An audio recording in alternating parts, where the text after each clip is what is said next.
कहानीकार संजीव 90वें दशक के एक प्रमुख कहानीकार हैं, चर्चित कहानीकार हैं। आज हम चर्चा करेंगे उनकी एक बहुचर्चित कहानी ब्लैक होल। इसमें उन्होंने चित्रण किया है 21वीं शताब्दी की एक बहुत गंभीर समस्या का। भूमंडलीकरण या ग्लोबलाइजेशन के कारण विकास तो तेज गति से होता गया, लेकिन इसके साथ साथ अनेक समस्याएं भी आई, जैसे मासूम बच्चों का बचपन मानो इस युग ने छीन लिया है।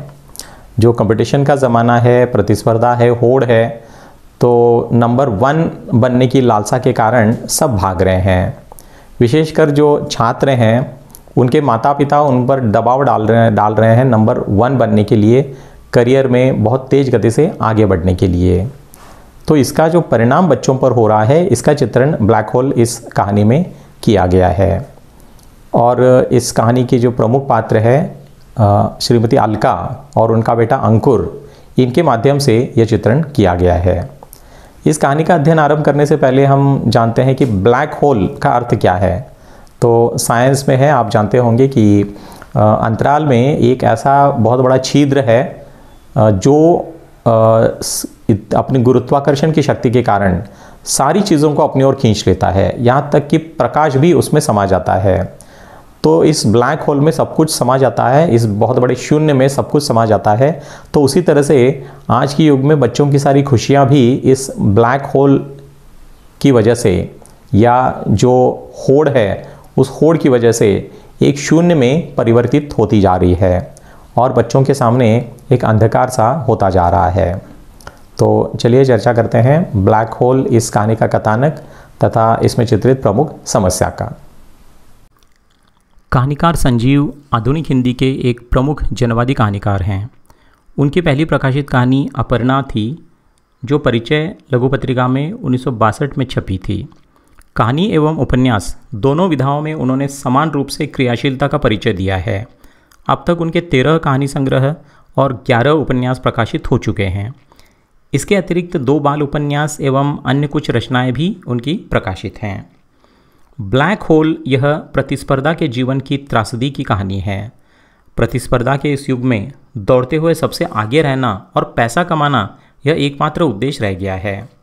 इसका असर बच्चों पर भी पड़ता नज़र आ रहा है। अनेक माता पिता चाहते हैं कि उनके बच्चे क्लास में हमेशा नंबर 1 रहे, आगे चलकर डॉक्टर, इंजीनियर या IAS अधिकारी बने। इस दबाव के कारण बच्चों का सहज विकास ही नहीं हो पाता। ब्लैक होल कहानी में नई पीढ़ी की इस चीख का चित्रण प्रभावी रूप से किया गया है। ब्लैक होल अर्थात हिंदी में कृष्ण विवर, अंतरिक्ष में एक ऐसी अंधकारमय जगह है जहां कोई भौतिक नियम काम नहीं करता। इसका गुरुत्वाकर्षण इतना शक्तिशाली होता है कि सारी चीज़ों को अपने अंदर खींच लेता है, यहाँ तक कि प्रकाश भी उसमें जाकर अदृश्य हो जाता है। कहानीकार संजीव के अनुसार आज का यह प्रतिस्पर्धा का जीवन अर्थात एक ब्लैक होल है, जिसमें जाकर सब कुछ नष्ट हो जाता है।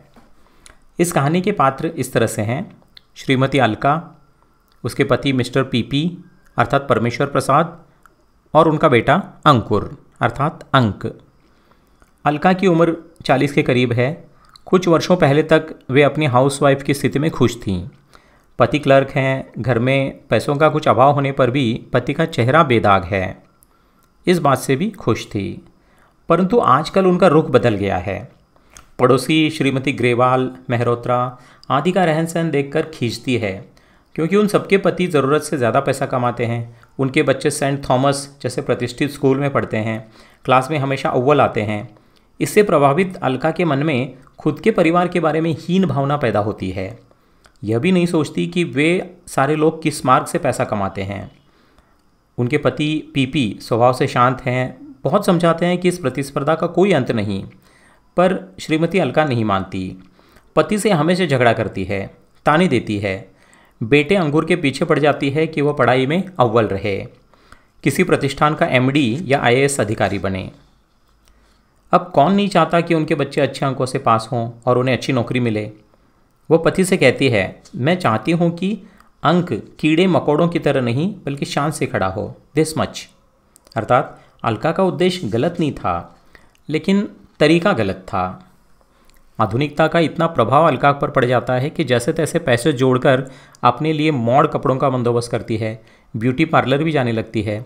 अंकुर से कहती है कि वह उसे मम्मी नहीं मॉम या मम्मा कहे। खुद भी अपने बेटे को अंकुर नहीं कहती बल्कि अंक कहती है। कहती है कितने स्लो चल रहे हो तुम, कितना टफ कंपटीशन है मालूम, gear up my son gear up. पढ़ाई के लिए वह दिन रात अंकुर के पीछे पड़ जाती है। पति पूछते हैं आखिर बेटे के पीछे हाथ धोकर क्यों पड़ी हो, पर नहीं मानती। माँ के इस कठोर अनुशासन का बीएससी प्रथम वर्ष के छात्र अंकुर पर नकारात्मक प्रभाव पड़ता है। अलका हमेशा अपने बेटे को गंगापुर महाराज के घोड़े की एक कहानी सुनाती है। उनका घोड़ा वी रेस में हमेशा अव्वल आता था, लेकिन सिर्फ एक बार दूसरे घोड़ों से ज़रा सा पीछे रह गया तो महाराज ने अपने घोड़े को गोली मार दी। अंकुर रात दिन पढ़ाई करता है, पर अंतिम दिन फिजिक्स के पेपर में गंगापुर महाराज के घोड़े की कहानी उसे याद आती है।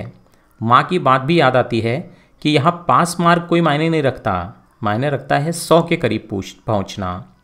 माँ की बात को याद कर अंकुर दिशाहीन हो जाता है, परिणाम कम अंक और असफलता। डॉक्टर मीनाक्षी चौधरी ने अपने एक शोध आलेख में लिखा है कि वर्तमान समय में परीक्षाओं का स्थान प्रतियोगिताओं ने ले लिया है, जहाँ सिर्फ पास होने का कोई महत्व नहीं है। इन गला काटू प्रतियोगिताओं के कारण युवा पीढ़ी का जीवन रेसकोर्स के मैदान में तब्दील हो गया है। इन सब का अंत क्या होगा? वही जो ब्लैक होल कहानी में अंकुर का होता है। कहानी की विशेषता, भूमंडलीकरण अर्थात ग्लोबलाइजेशन के कारण हमारा भौतिक विकास तो हो गया, परंतु बदली हुई इस अर्थव्यवस्था ने हमारा जीवन मानसिक तनाव तथा अशांति से भर दिया है। इसी का चित्रण इस कहानी में किया गया है। प्रतिस्पर्धा का यह ब्लैक होल अर्थात कृष्ण विवर किस तरह हमें निगल रहा है, यह कहानीकार संजीव ने कहानी में बताना चाहा है। कहानी का शीर्षक विषय के अनुसार है भाषा तथा संवाद प्रभावी तथा प्रवाही हैं। आरंभ से लेकर अंत तक सूत्रधार के रूप में कहानीकार उपस्थित हैं। कुल मिलाकर यह एक सफल कहानी है। धन्यवाद।